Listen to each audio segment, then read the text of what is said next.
Okay, so today we're going to be demonstrating the direct neural interface. And what we're going to be doing is we're going to be directly connecting the human brain to this video game. Now, this is going to be a very important demonstration because it's going to demonstrate something that only has been theoretically spoken of.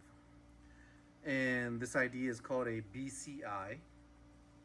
And a BCI represents a brain computer interface.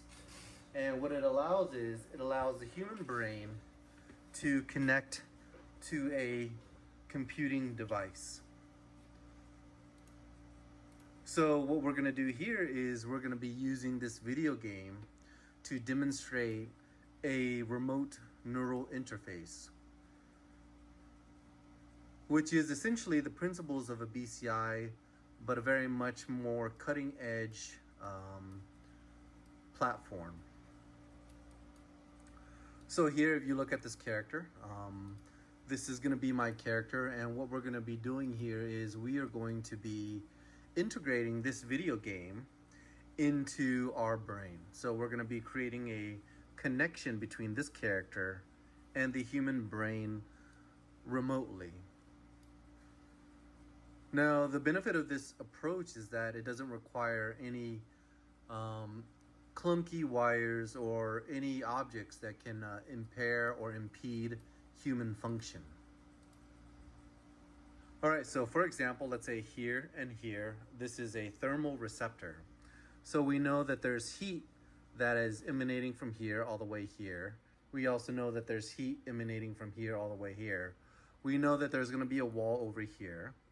And then we also know that there is going to be a warm-blooded bipedal organism probably down here.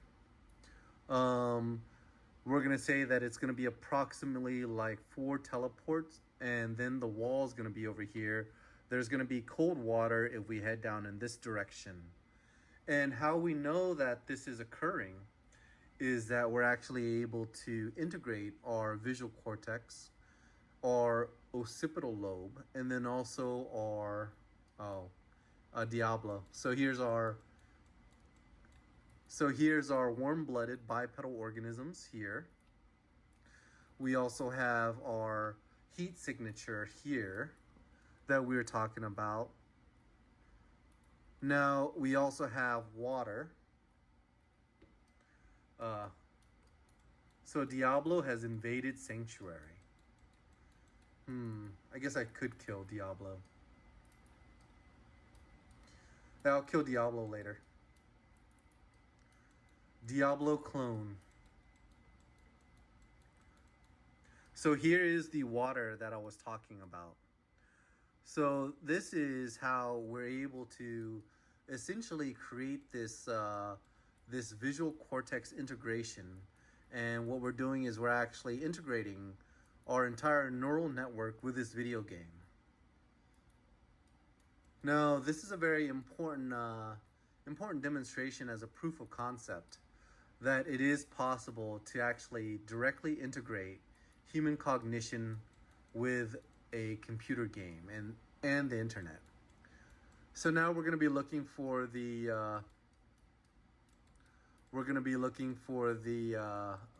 the tower. And now if we expand our visual cortex and we expand our optic nerve, we're going to be looking for a farm that's going to be up here. So what I've done is I'm able to actually see past the computer screen to identify that there's going to be a farm all the way this way. There's also going to be a wall. If we go this way, we're going to reach this wall. And then there's going to be a road that's up here. So you're actually able to process all of this information. All right, so here's our wall. And I guess our farm should be... I guess this is a farm.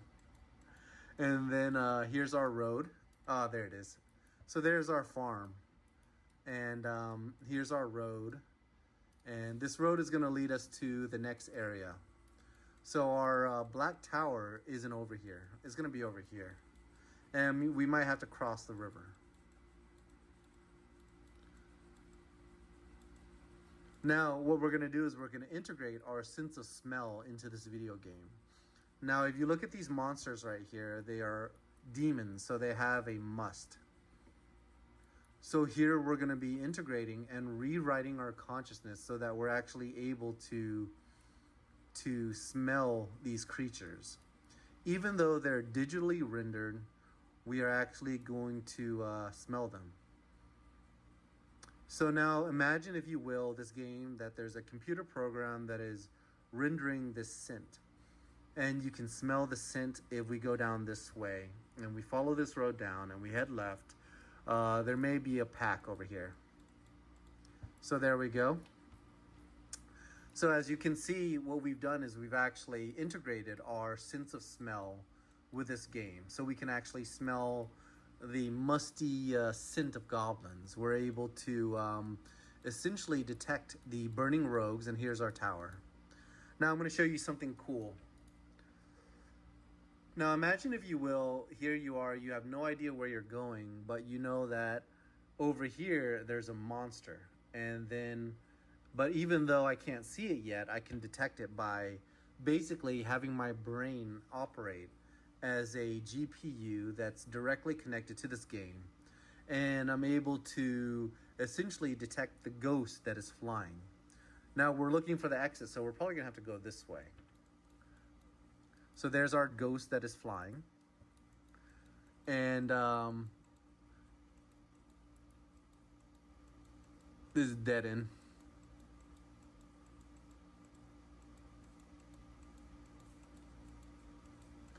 And so I called it, so dead end. And I guess this way, then we'll take a left. And then we'll go this way. I'm assuming that based on here, if I go here, I'm going to hit a dead end. So what I'm talking about is teleporting. There's going to be the undead in here. There's also going to be a fire. So we're going to be looking for something like this. All right, so there's our fire. Keep going this way. I guess. And there's our fire. And we're about to run into this burning pit. But you know, this is kind of overplayed. But what I've just demonstrated is this technology called the remote neural interface.